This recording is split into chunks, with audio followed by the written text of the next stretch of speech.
Wrapping out David Yontef of Behind the Velvet Rope, I just need to get your opinion on what's going on with Bethany. What is her position with TikTok? I know in your podcast, you've sort of talked about this. Some of what she says has to be 100% right, but a lot of the way she's carrying it out might be 100% wrong. Give me the story on this, and what are your thoughts? I mean, look, the one statement when she's on Shark Tank with Mr. One, when she's like, business is personal. I'm like, I don't know if I can get on board with that one. I don't know. I mean, look, she's not at the Lisa Rinna level of like, are you still in there and you've lost it? But I think I see it both ways with Bethany. It's like, if you have fuck you money and you want to prove a point, why not? Right? Why not do this for the better of mankind? And then it's like, who that has money, doesn't matter how rich you are, smart business people don't go and waste their money, right? Like people, I mean, if you look at it, corporations are afraid of being sued.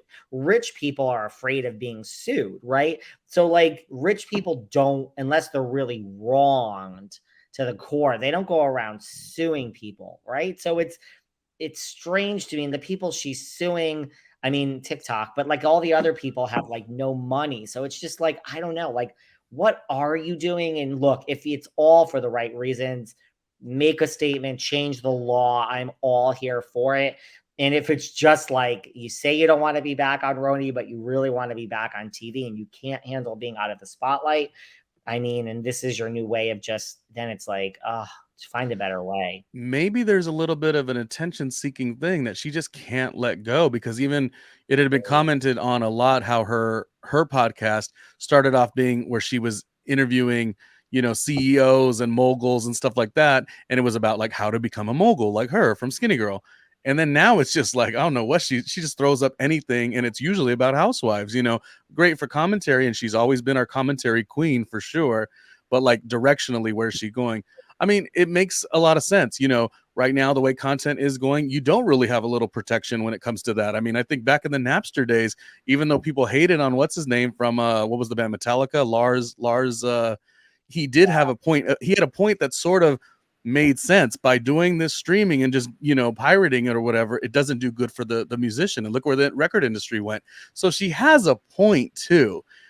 I'm just a little, I can't find it. That's the thing. I'm like, I'm not knocking her. Like, there is a point. It's just like, it's because then she throws in like, attack on the Kardashians and this and that. And it's just like, I don't know. I still think it's making her prime, which I don't think this is how you get it. But like, look, a talk show is not right for Bethany, but like a Larry King like type, like, I'm just going to go on and be myself and just be really unfiltered, kind of like a Howard Stern shock jock, but not Howard Stern. Let's not compare anyone to the god Howard Stern. But I think there is a place for Bethany, but it can't be like a Drew Barrymore, Ross Matthews talk show where it's all flowers and rainbows, but I don't know. She's got a lot to say about a lot of things. Yeah. And why? Like, she should like get that big contract with like a Sirius XM, an interview series. It comes out once every week. She goes and creates a nutty interview or whatever, but they edit what they need to. It's packaged really beautifully. The lighting's great, hair and makeup's great, and then it's just so good because her interview style is, like you say, so Howard Stern-ish, or like polarizing rather.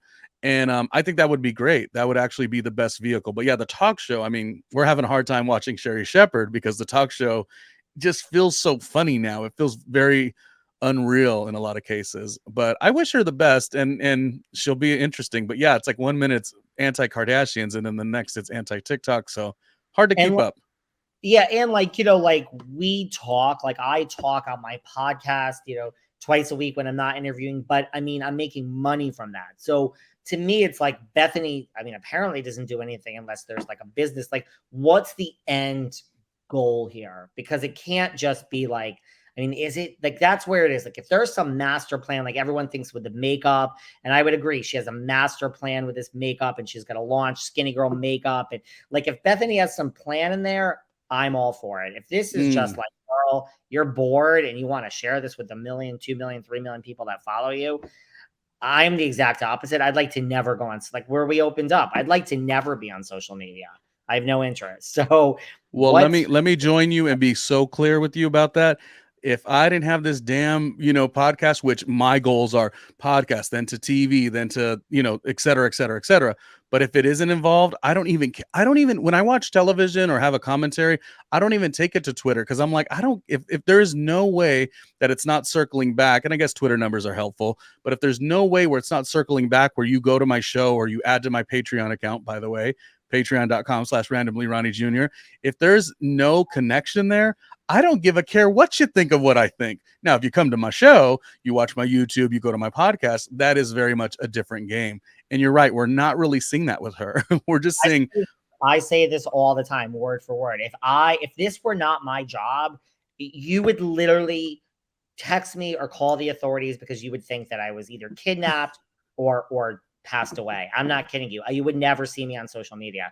I don't understand if you are not monetizing it or it's not tied to your job. I don't understand it. And same thing. I post all day on, this episode and that episode, and here are clips. Hey, from an episode from 3 months ago that you might have missed, and here's YouTube.